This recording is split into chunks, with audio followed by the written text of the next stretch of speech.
Manusia bukan mesin.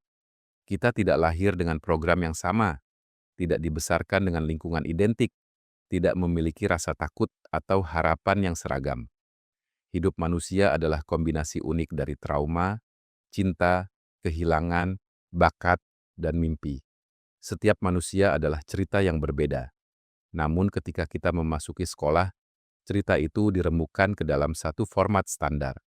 Semua duduk sama, belajar hal yang sama, dinilai dengan angka yang sama, dihukum dengan cara yang sama, diukur dengan kriteria yang sama, bahkan dengan verbal abuse yang dibungkus sebagai mendidik. Ini adalah warisan sistem lama yang memang dirancang untuk mencetak pekerja patuh, bukan manusia yang bebas berpikir. Akibatnya, banyak dari kita tumbuh dengan luka yang tidak terlihat, namun memengaruhi seluruh cara kita menjalani hidup. Mengapa seperti ini? Karena sekolah modern dibangun pada era revolusi industri. Ketika pabrik-pabrik membutuhkan pekerja yang patuh, bisa duduk lama, mengikuti instruksi, tidak banyak bertanya, dan bisa diganti kapan saja. Sekolah pun dibentuk menyerupai pabrik.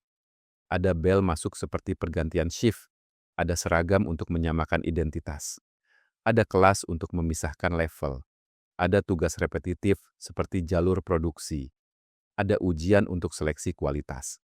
Bukan untuk mengembangkan manusia, tapi untuk memproduksi tenaga kerja. Inilah ironi besar, sistem ini terus berjalan bahkan setelah zaman pabrik sudah berubah. Sekolah sering menganggap perbedaan sebagai gangguan. Jika kamu terlalu kreatif, kamu dicap tidak fokus. Jika kamu lambat memahami, kamu dicap kurang pintar. Jika kamu pendiam, kamu dicap kurang aktif. Jika kamu bertanya terlalu banyak, kamu dicap mengganggu. Tapi di luar sekolah, kreativitas adalah inovasi, ketelitian adalah kekuatan, keheningan adalah kedalaman.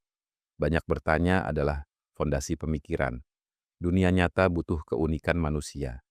Tapi sekolah sering memaksa semua orang menyesuaikan satu bentuk. Seakan kita semua harus menjadi produk standar dari pabrik sosial. Setelah sekolah, kita masuk ke dunia kerja. Apa bedanya? Jam kerja, target, evaluasi, hierarki, perintah, hukuman untuk kesalahan. Formatnya sama, hanya gedungnya berbeda.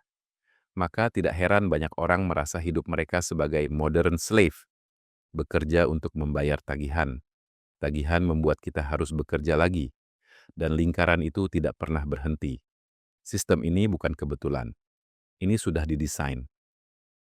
Jika manusia bukan mesin, maka tugas hidup bukanlah mengikuti alur produksi. Tugas manusia adalah menemukan ritme sendiri, memahami dunia dari perspektif unik, bertumbuh dengan cara yang sesuai luka dan harapan masing-masing, menciptakan sesuatu yang lahir dari kepribadian, bukan paksaan, membangun kehidupan yang tidak harus sama dengan orang lain.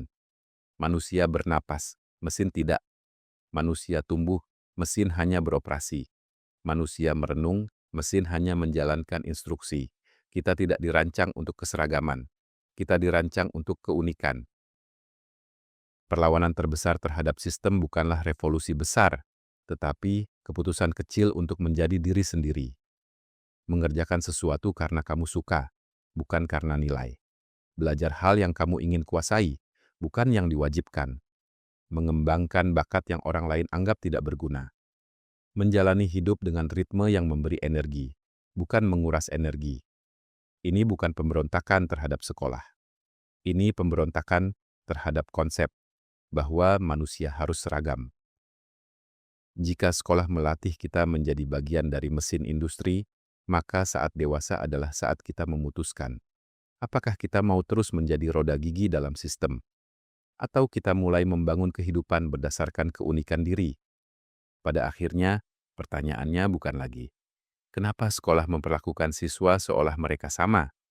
Melainkan, kapan kita berhenti memperlakukan diri kita seolah-olah kita sama seperti yang sistem inginkan.